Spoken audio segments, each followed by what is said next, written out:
Hey everybody, welcome to my meditation bootcamp.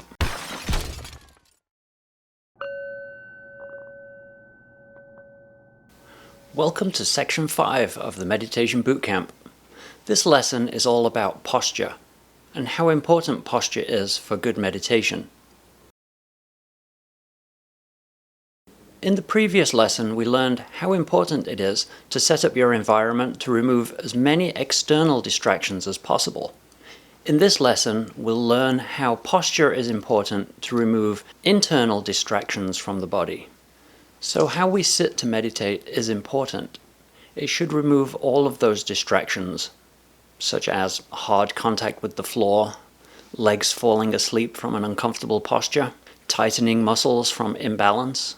Basically, we want to eliminate anything that will cause our senses to fire up and distract us from fully relaxing into meditation.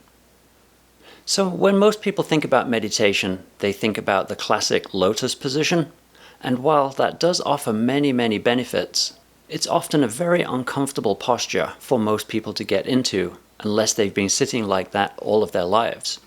Whenever I think about Lotus Position, my knees start aching just thinking about it. But there are lots of reasons why the Lotus Position is used. It has a very stable base, with the base of your spine anchored to the floor, and your two legs and knees forming the other two legs of a tripod. It's very difficult to fall over in this position. When your spine is perfectly balanced above your center of gravity, it requires virtually no muscle power to hold that position. It's literally like a pile of stones just balanced perfectly on top of each other. However, even a little lean from one side to the other, or from front to back, you start to engage muscles to hold the balance. So the more perfectly straight your spine is, the less muscle power you require. The less muscle power, the less tension. The less tension, the less stress. The less distractions for your mind to start talking about. There's also a spiritual connection formed with the base of your spine in contact with the ground and all of your chakras aligned so that the energy can flow from the base of your spine and up through the top of your head out into the universe. But again, as previously, I don't need you to believe in chakras or anything like that. Just that a perfectly aligned spine does help. So that's why Lotus is king, and that's why Lotus is traditionally used. However, if you're like me, I can barely touch my toes. So sitting in Lotus Position, I can kind of get myself in Lotus Position, but I find it extremely painful. And after only 30 seconds or so, my shins have gone to sleep, my legs hurt, my hips hurt, my back hurts. So there's no way that I'm going to be able to meditate like that. It might look cool, and my friends might be impressed, but it's not good for meditation, not for me. I think Lotus is great if you were brought up in a culture where sitting on the floor is fairly common. I wasn't though. I was brought up sitting on chairs and comfortable couches, so Lotus just doesn't work for me. You can use cushions and pillows to help alleviate some of the pain, like these typical beanbag pillows or beanbag cushions. They work wonders, but only to a certain extent. If you still find it uncomfortable even with cushions and pillows, then there are other options. The Japanese Buddhists came up with another option called a Zazen Bench. It's a very simple stool-like bench that you basically kneel on the floor with your feet tucked underneath the bench and your backside seated perfectly on top. It creates a very stable posture. It creates a triangular base with your knees and your feet, and the rest of your spine perfectly balanced above. So it is very comfortable and relaxing. However, again, if you're not brought up sitting like that, it can still become uncomfortable. My ankles aren't very flexible either, so after a while, my feet feel like they've gone to sleep, and they start yelling at my mind to stop. Just like with the Lotus Position, you can also use cushions with a Zazen Bench to help alleviate some of the pressure points. But if that still seems uncomfortable to you, then don't fight it. Again, our analogy of the Olympian is appropriate. If Lotus is the ideal, the pinnacle of meditation, then we stiff-jointed non-Olympians can get by perfectly with a 20-minute meditation in a high back chair. Ideally sitting upright in the chair with your hands gently in your lap and your spine perfectly straight, also placing your feet flat on the floor. Try to avoid sitting back and leaning against the back of the chair, and keeping your knees and thighs at right angles. And if a high back chair isn't comfortable, then you can always use a soft chair or a comfortable couch. We're trying to eliminate as many distractions as possible, not snap every ligament in your body. But again, remember the ultimate goal is to try to keep your spine perfectly aligned so that your upper body can rest naturally without any muscle tension. Another good option that a lot of people that do yoga try is meditating laying on the floor.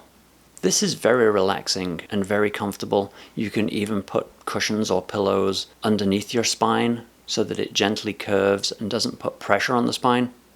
But the thing to avoid with laying down on the floor or on a bed is the natural tendency to want to fall asleep. Sleeping is really great, but again, it's not what meditating is about.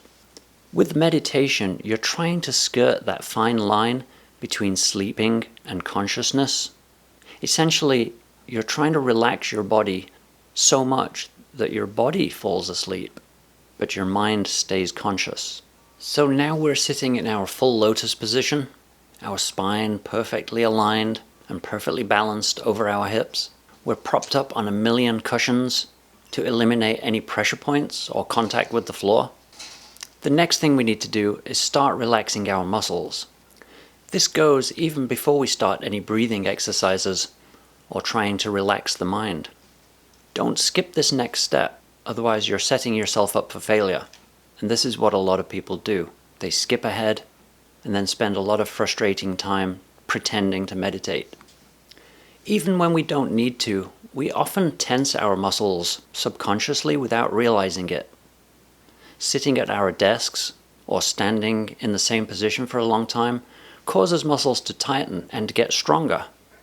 But this means that they don't naturally relax when we start doing something else. The tension can remain in the muscle. Doing yoga before you meditate works wonders. But in our busy, hectic lifestyles, just a simple body scan and deliberately relaxing muscles that are tight will work for us.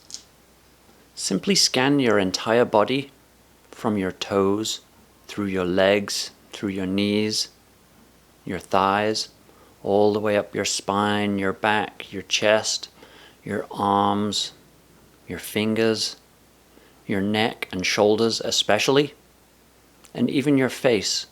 Just deliberately work your way through your entire body slowly, and as you find a muscle that feels tense, just relax it. Imagine it melting in the sun like butter. Go through your entire body like this, making minor adjustments to your posture until everything feels very relaxed and comfortable. And again, pay really close attention to your shoulders and your neck. Those are areas that our modern lifestyle tend to tighten up the most. Another area that's very important to relax is your jaw. Most people forget this muscle, but we very often clench our jaws unintentionally when we think about conversations we've had with people throughout the day or arguments we got into. Our jaw seems to want to clench up. So just wiggle it and relax it. Really pay attention to those three. Your shoulders from sitting at desks and typing on keyboards, neck from bending down, looking at cell phones, and jaw. So your body should be feeling pretty calm and relaxed by now. Congratulations, you're well on your way. Okay, that ends this lesson. Coming up next, we'll move on to breathing exercises.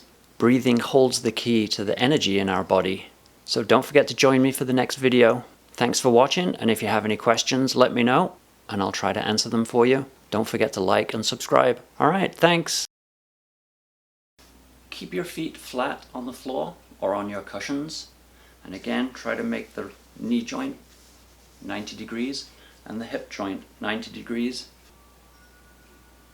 Make sure your spine is straight and your neck is straight and everything is balanced perfectly in alignment. Then just rest your hands gently on your thighs.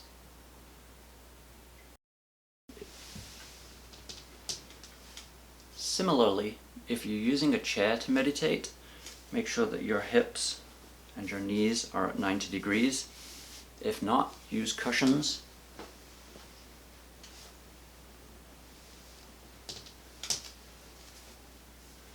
To adjust your posture. You shouldn't feel any pressure from the seat underneath the back of your thighs. And ideally you should sit forward a little bit on the chair so that your back doesn't touch the backrest. And again, just sit very relaxed. Make sure your spine is straight and that your head and neck is balanced perfectly over your spine. And then just sit with your hands very gently in your lap. And then just relax your body. This is much more comfortable. But even so, for me, after a while, I still start to notice the pain in my ankle. But you can further help the pose using cushions. And you can put cushions wherever you feel like you need them. And this is a very, very comfortable posture. It's very, very stable. We have our 3 points of contact with the base of our spine connected to the earth. Our spine is very neutral, very relaxed. And our head, neck and shoulders are all in alignment. You can just sit very relaxed with your palms on your thighs, or you can turn them face up. You can also sit like so. Just whatever feels comfortable to you. Another popular alternative is something called a Zazen Bench, which is a very basic stool. This is a very relaxing posture. Your spine, your head, neck, shoulders all align perfectly right over the base of your spine. It's very stable. Again, we have our 3 points of contact, the 2 knees and the sit bones. And this is very relaxing. You can do this with your palms down. You can sometimes do palms up, although it's a little more uncomfortable, and then you can rest like this. But for me, even this posture is a little bit uncomfortable. I find a lot of strain starts to build up on the top of the ankle. But this can be relieved with towels or blankets. You can simply take a cushion and just wedge it right underneath where that ankle is, so that it takes the pressure off the ankle and allows it to bend more gradually. Because the bench raises you up ever so slightly, it takes strain off the back of the knee joint and allows blood to flow more easily. So it is a very good alternative to Lotus Position, and I feel that more people can sit like this over any of the other traditional methods.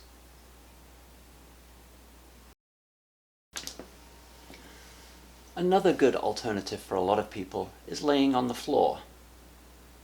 Again, use rolled up towels or cushions to eliminate the pressure points so that you can fully relax and enjoy the meditation without any physical distractions. You can lay with your hands gently on the tops of your thighs, or you can lay them to the side, as long as they're relaxed and neutral. But remember, try not to make it too comfortable, otherwise there's a danger that you will fall asleep, and that's the last thing you want to happen while you're meditating. So choosing your posture is quite important. If there is any discomfort whatsoever, you'll find it very difficult to relax fully, and that will make it very hard to meditate. I'm 6'4" and skinny, which a lot of people say, well, that's great for you, Matt, but when I lay on the floor or I try and sit in lotus position, it puts a lot of pressure as my bones press hard into the floor. I'm used to sitting on couches and comfortable furniture, but I do find that the Zazen Bench is a really great traditional method for me. It's incredibly stable and it aligns the spine perfectly.